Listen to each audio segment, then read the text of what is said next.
Na hindi naka-appear?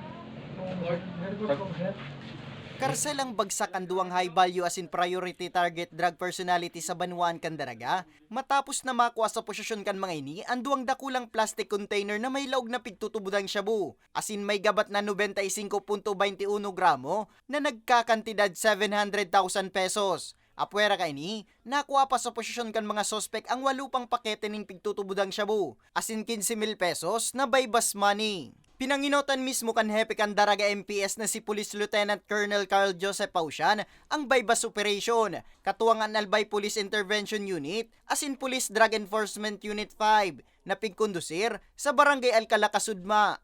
Sa impormasyon, haros 2 bulan man na pigbantayan kang otoridad ang hiro kan mga sospek na binistong sinda Ricardo Madara Jr. kan Barangay Kilikaw, asin si Ernie Granadino kan Purok 5 Barangay Tagas, na pigkukonsiderar man na rank 9 priority target drug personality kan PDEA Bicol.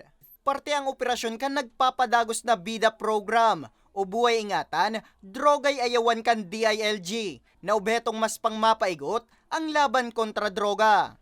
Sa presente, nasa kustudiya na Candaraga MPS ang mga sospek, asinaampang sa kasong pagbalgar sa Republic Act 9165 o Comprehensive Dangerous Drugs Act of 2002.